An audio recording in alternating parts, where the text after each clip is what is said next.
Êxodo capítulo 3. Você já achou? Ore comigo mais uma vez. Deus nosso Pai, te damos graças pela Tua palavra que está aqui conosco agora. E te pedimos que o Teu Espírito Santo semeie essa semente viva em cada um de nós, para a glória do Teu santo nome. Te pedimos assim, Pai, em nome de Jesus. Amém. Êxodo 3. Moisés pastoreava o rebanho do seu sogro Jetro, que era sacerdote de Midian. Um dia levou o rebanho para o outro lado do deserto e chegou a Horebe, o monte de Deus. Ali o anjo do Senhor lhe apareceu numa chama de fogo que saía do meio de uma sarça. Moisés viu que, embora a sarça estivesse em chamas, não era consumida pelo fogo. Que impressionante, pensou.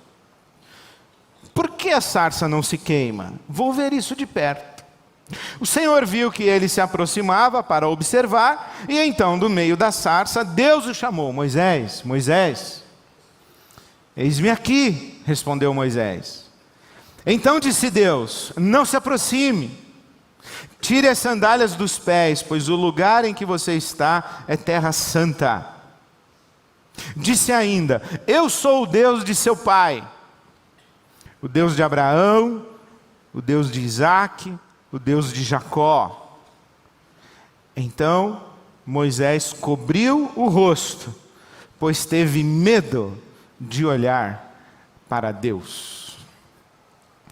Essa experiência de Moisés, quero crer, é o marco zero da peregrinação espiritual de qualquer ser humano.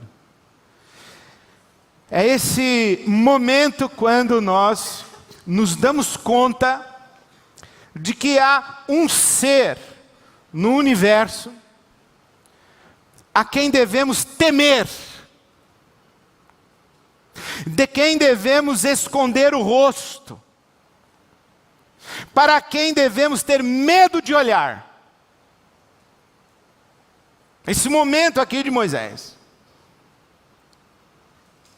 Porque antes disso, Moisés já havia ouvido falar a respeito deste ser, deste Deus, o Deus de Abraão, Deus de Isaque, o Deus de Jacó.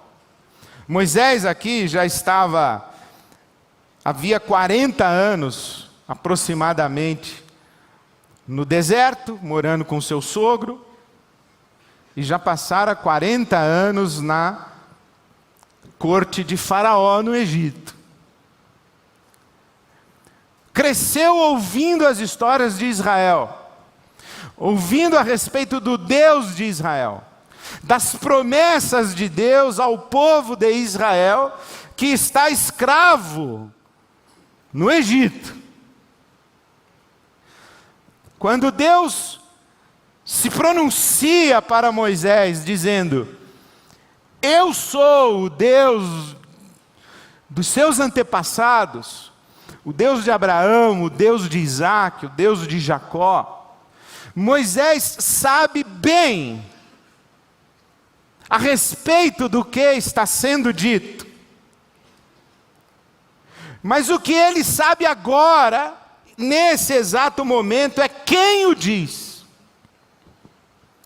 E nesse momento em que ele está diante de Deus, ele se dá conta de que esse Deus é alguém a quem se deve temer, de quem se deve esconder o rosto, e para quem se deve ter medo de olhar. Essa experiência de Moisés aqui, essa aqui é marco zero. Quem não crê nada a respeito de Deus, a primeira coisa que vai crer é que há um ser no universo que deve ser temido. Há um ser no universo que deve ser temido. Essa experiência aqui é muito parecida com a experiência, por exemplo, do profeta Isaías, que está no templo e o templo se enche da glória de Deus, e Isaías reage dizendo: ai de mim, vou morrer, vou perecer, ai de mim, porque eu vi a glória de Deus. Ele é tomado pelo mesmo medo, pelo mesmo terror, pelo mesmo pânico. Ele diz: eu sou um homem de lábios impuros, que habita no meio de um povo de impuros lábios, ai de mim.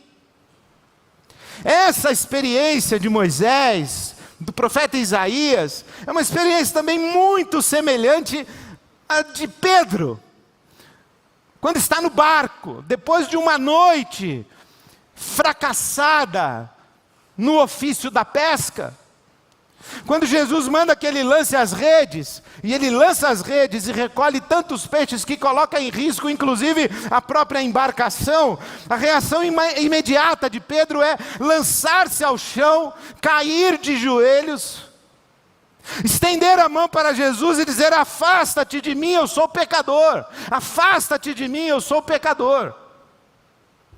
Essa sensação de que se Jesus se aproximasse um pouquinho mais, ele seria consumido. É um medo que gera um distanciamento, assim, eu não sou digno de estar aqui. É algo parecido com o que acontece com Saulo de Tarso na estrada de Damasco. Que quando Jesus se manifesta a ele e ilumina com sua presença o ambiente onde Saulo está, Saulo cai ao chão, é arremessado ao chão, ou mais precisamente, ele não se sustenta em pé, desmorona. E fica cego, porque essa luz de Deus, quando nos encontra, num primeiro momento, nos joga para a escuridão. E somos invadidos desse pânico, desse medo, desse terror. João, na ilha de Patmos, diz que cai como morto. Então a primeira coisa que Moisés experimenta aqui é esse medo. Há um ser no universo a quem se deve temer, de quem se deve esconder o rosto e para quem se deve ter medo de olhar. Foi isso que Jesus falou quando contou-nos a parábola do fariseu e do publicano, daquele publicano que não ousa levantar os olhos para os céus, mas simplesmente bate no peito e diz: tem misericórdia de mim que sou pecador, tem misericórdia de mim que sou pecador. É esse senso de estar na presença de Deus. Há um teólogo alemão chamado Rudolf Otto, que estudou as religiões, o fenômeno religioso. Sua obra principal é justamente o sagrado. E ele diz assim, que quando nós estamos diante desse mysterium tremendum, é um mistério tremendo, nós não sabemos direito diante do que nós estamos.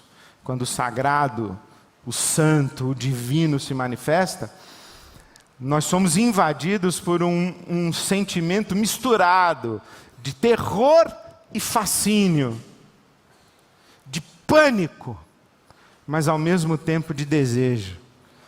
E não é isso que acontece com Pedro, quando está lá no Monte da Transfiguração, que a glória de Deus se manifesta na face de Jesus. Então Pedro se assusta, Jesus se aproxima e diz: não temas. E depois o Pedro diz: vamos fazer aqui 3 tendas e vamos ficar aqui para sempre. É essa mistura de terror e fascínio. Isso que Moisés experimenta aqui, em primeiro lugar, é um medo, é um pânico, é um terror. É um terror porque a gente está diante de algo, de alguém que tem um poder superior ao nosso, tem poder sobre nós.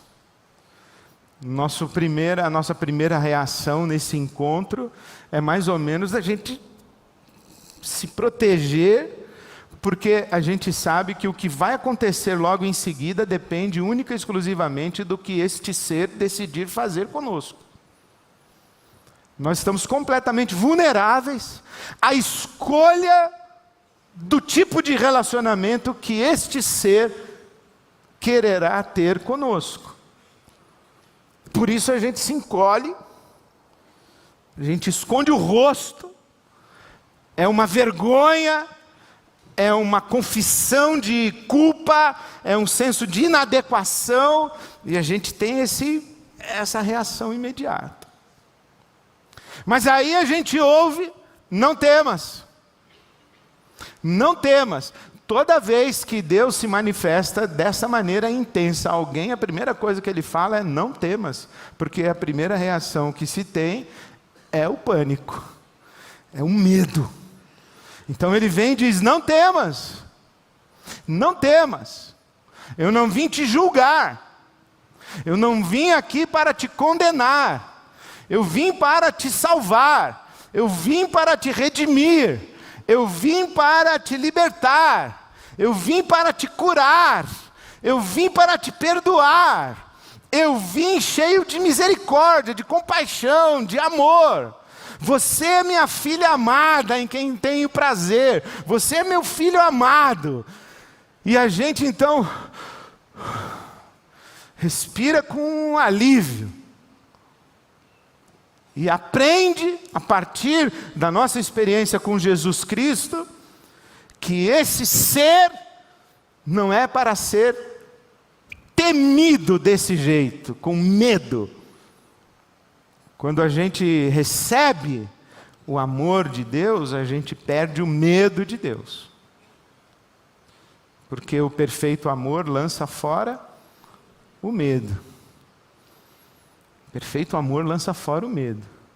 E lançando fora o medo, traz para nós, inclusive, uma outra coisa.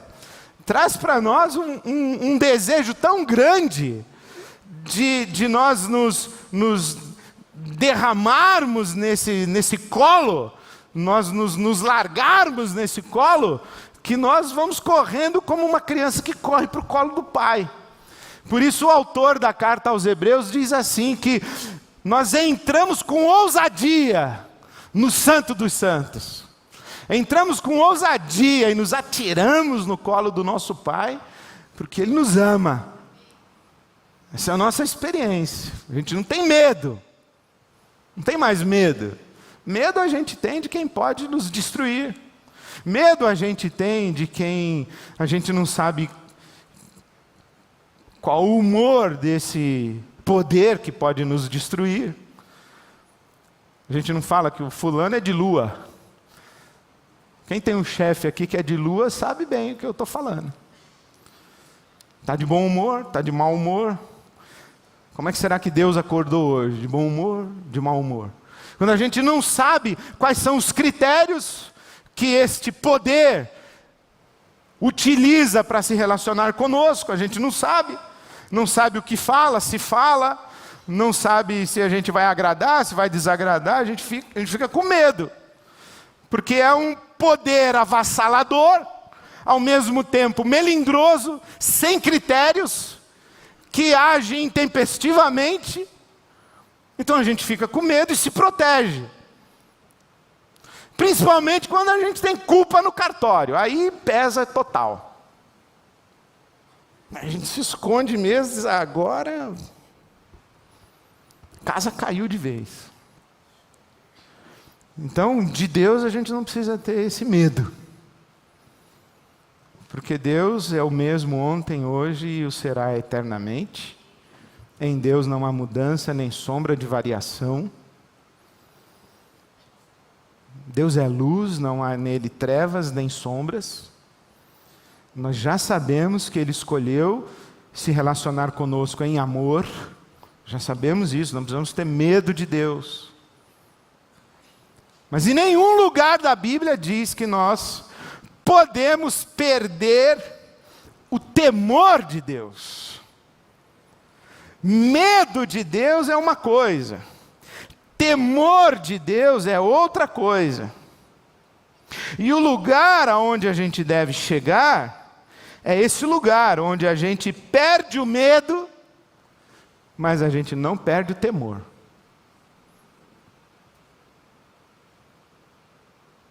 Perde o medo, mas não perde o temor. Por quê? Porque no medo, a gente ouve Deus segredando ao nosso coração e nos chamando pelo nome, dizendo: Ed Renê, não temas, meu filho, eu te amo. Aí eu olho e ele diz: pode olhar, não precisa esconder o seu rosto, não precisa se esconder de mim, não precisa fugir de mim. Fugir não foi o que fez Adão? Esconder-se não foi o que fez Adão? Essa culpa, esse senso de dívida, de débito para com um poder que pode nos destruir a qualquer momento.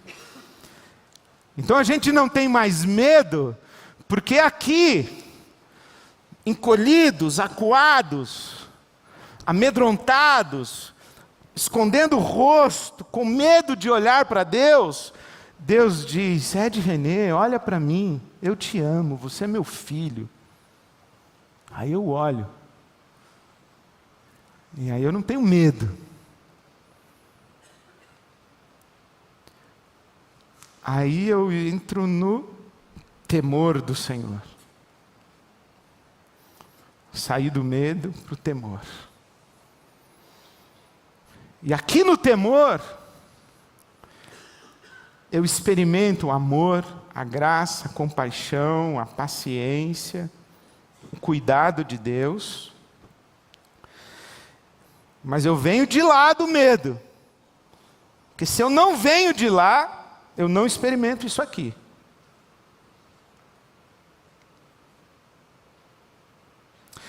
Porque quanto mais profundo o meu senso de débito, de culpa, de inadequação, quanto mais lúcida a minha visão a respeito de mim mesmo e do abismo que me separa de Deus, mais eu desfruto da grandeza do seu amor por mim.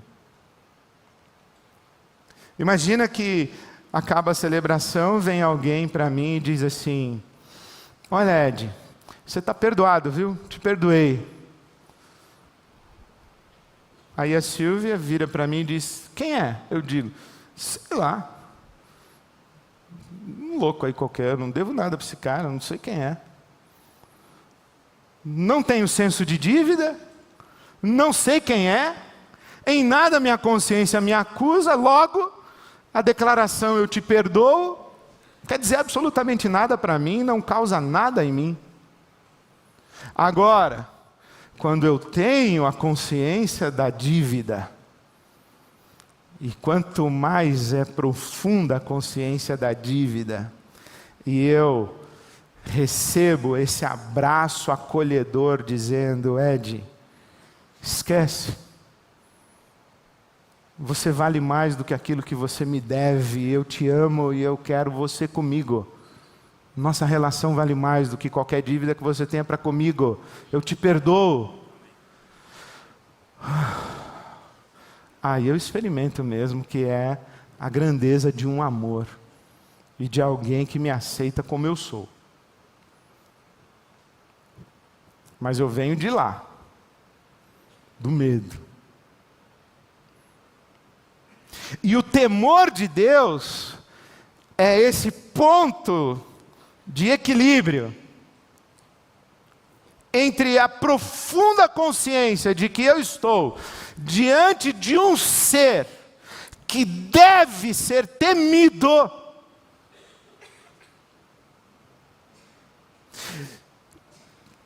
um ser para quem eu devo ter medo sequer de olhar, e diante de quem eu devo esconder o meu rosto, E ao mesmo tempo que eu estou diante de um ser que escolheu me amar, me perdoar, me dar uma oportunidade nova na vida, refazer a minha vida, me colocar em liberdade, me dar um horizonte novo para caminhar.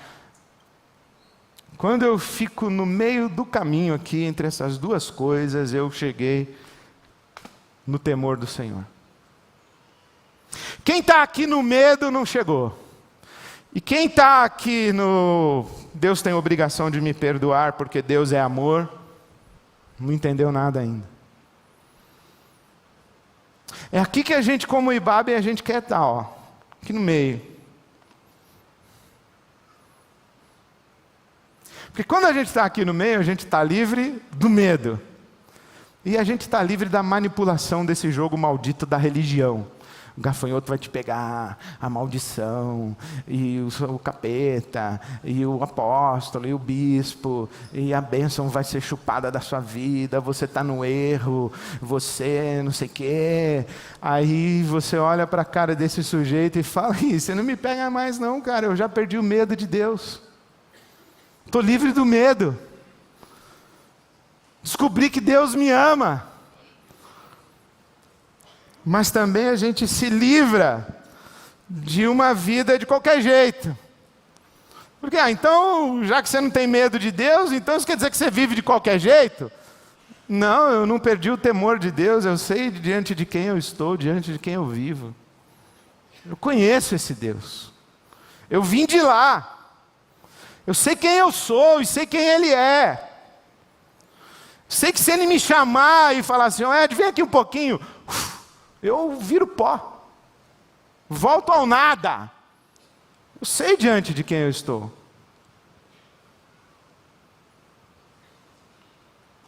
E sabe que quando a gente chega aqui no temor do Senhor, eu acredito que algumas coisas acontecem com a gente.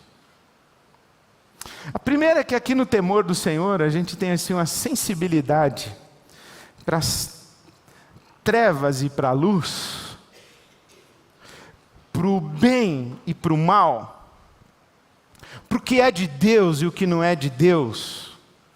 A gente tem uma sensibilidade assim muito aguçada. A gente sabe bem qual é a linha que a gente não pode atravessar. Porque faz mal, mexe as nossas entranhas. Atravessar essa linha que mexe as entranhas.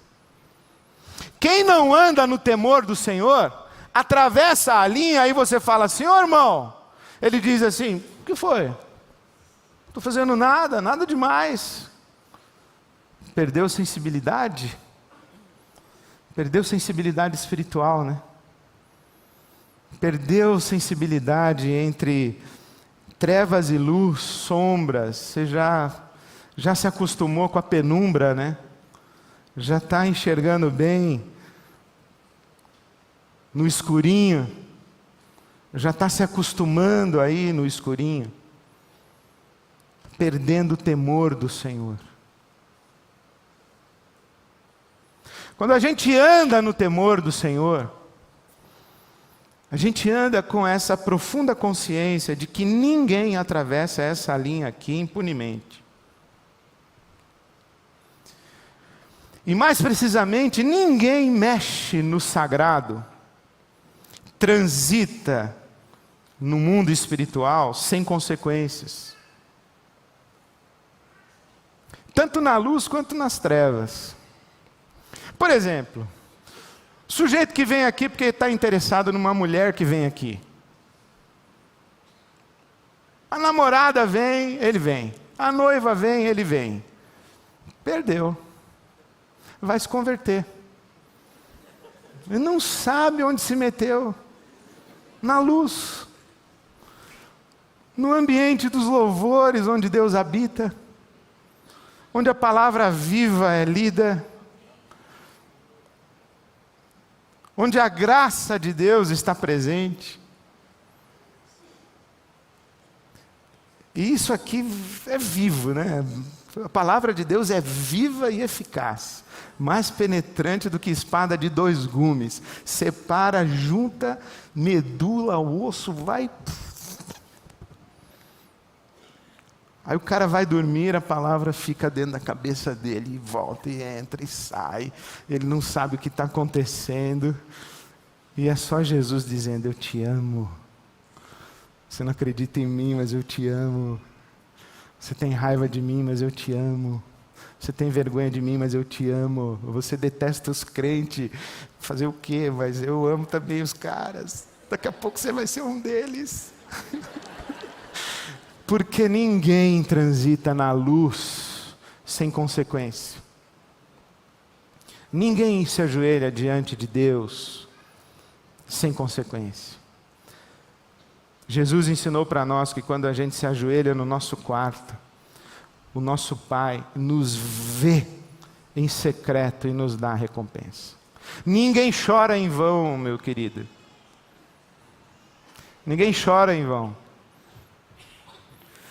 Você vê uma injustiça, você vê um sofrimento, você fica com um nó na garganta, desce uma lágrima do seu rosto, e você pensa que isso vai ficar sem consequência, que Deus não recolheu sua lágrima. Você só pensa, porque Deus recolheu a sua lágrima e pegou uma taça que Ele tem lá no céu chamada orações e colocou a sua lágrima lá. Vai ter consequência a sua lágrima, porque ninguém transita no mundo espiritual sem consequência. Mas também ninguém transita no mundo da escuridão sem consequência. Você colocou dinheiro ali hoje, você não deu para mim nem para a IBAB, você deu para Deus, aos cuidados da IBAB, acreditando que a IBAB terá pessoas honestas, fiéis, idôneas, que vão usar o dinheiro que você deu como oferta a Deus para abençoar pessoas fazendo a obra de Deus. Aí eu vou lá e desvio aquele dinheiro e pego para minha conta. Ninguém viu, ninguém sabe, eu consegui me livrar uma vez, 2, 3, 10, bolei um esquema, estou safo, e vou recolhendo. E digo: estou livre, vai passar batido. Passa não. Não passa. Porque os olhos de Deus estão postos sobre mim e sobre você, e a mão de Deus um dia vai vir me buscar. Ninguém transita na escuridão sem consequência.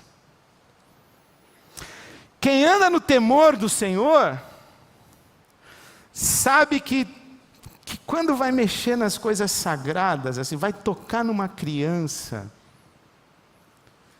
vai administrar o dinheiro do trabalhador, vai aconselhar quem sofre. Você está entendendo? Vai com aquela profunda consciência de que está mexendo em coisas sagradas e que Deus está atento. E Deus vê e vai dar recompensa. Isso é andar no temor do Senhor.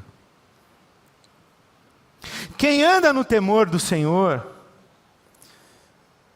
tem um hábito interessantíssimo de explicar o que faz ou o que deixa de fazer da seguinte maneira simples: Deus quer, Deus não quer.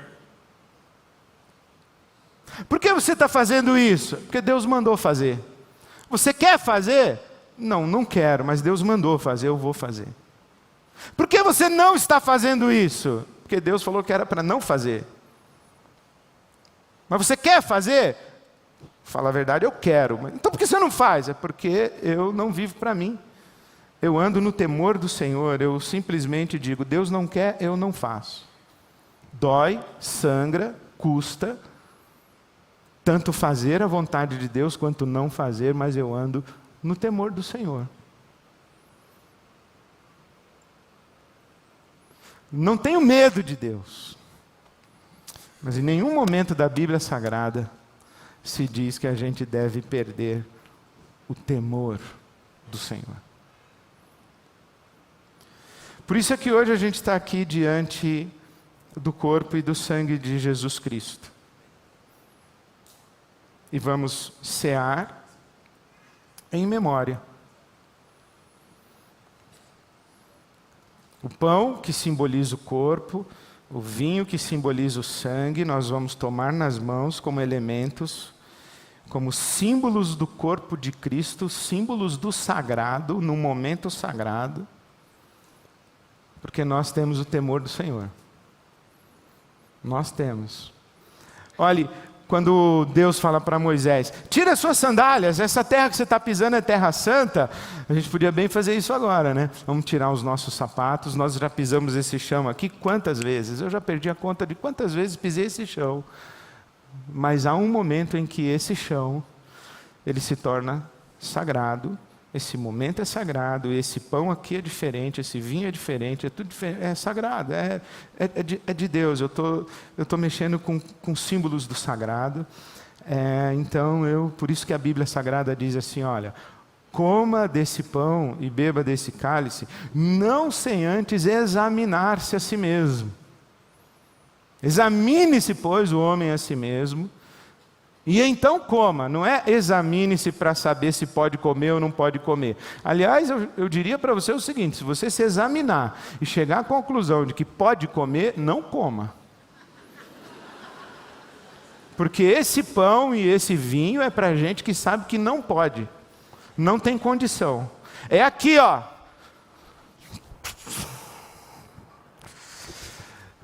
O irmão vem, estende a bandeja assim para vocês e faz assim.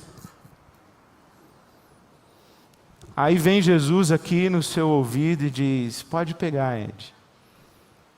Meu corpo partido por você. Meu sangue derramado por você. Pode pegar. Eu escolhi te dar o meu corpo. Eu escolhi te dar o meu sangue.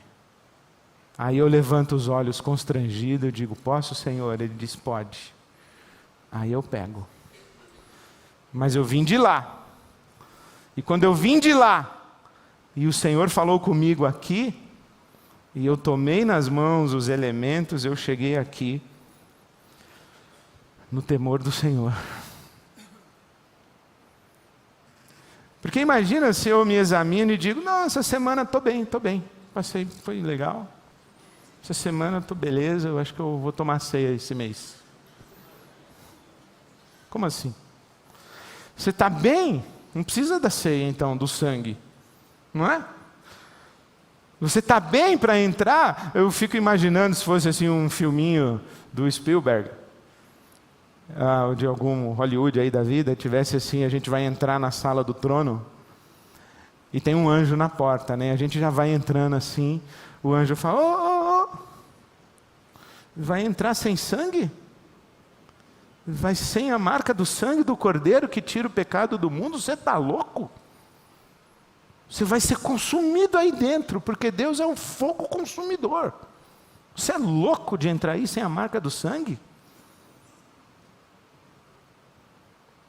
Mas por outro lado, tem gente que acha que está com a marca do sangue, pode entrar, sair, manda o anjo calar a boca. Está amarrado. O anjo vai dizer, você está banalizando o sangue do Cordeiro de Deus que tira o pecado do mundo dessa maneira?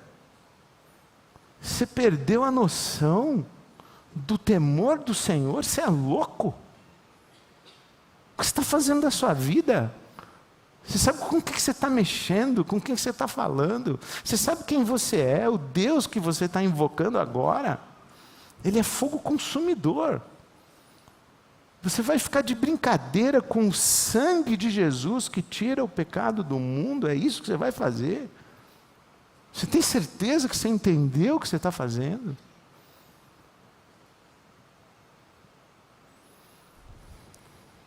A gente perde o medo, mas não perde o temor. Quando Deus nos visita, a gente faz assim, E ele diz: oi, meu filho, pode olhar para mim. Aí a gente levanta os olhos, respira e chega no temor do Senhor. Minha oração por você hoje à noite é que você não apenas viva no temor do Senhor, mas você se aproxime dessa mesa hoje à noite com temor do Senhor, sem medo, porque o amor de Deus por nós lança fora todo o nosso medo. Nós não temos medo de Deus, mas com o coração cheio de temor de Deus, porque é um medo que foi jogado fora pela experiência com o amor, com a misericórdia, com a graça, com o perdão e com a redenção que há no sangue de Jesus derramado por nós e no corpo de Jesus partido por nós. Com o coração cheio do temor do Senhor, meu irmão, minha irmã, vamos nos achegar a essa mesa e celebrar o nosso Senhor Jesus Cristo, o Cordeiro de Deus, que tira o pecado do mundo. Não há nenhuma palavra em português que consiga traduzir o que é o temor do Senhor. Mas se você conseguir fazer a síntese aí no seu coração,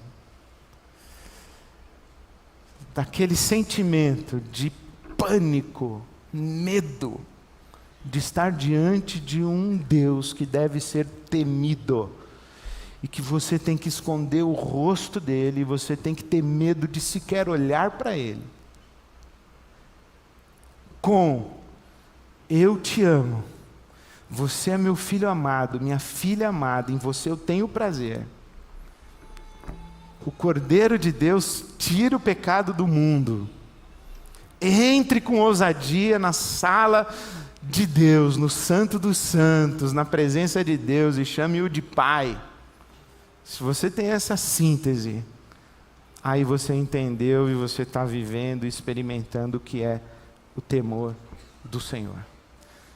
Que Deus encha o seu coração e o meu coração do temor do Senhor. Amém.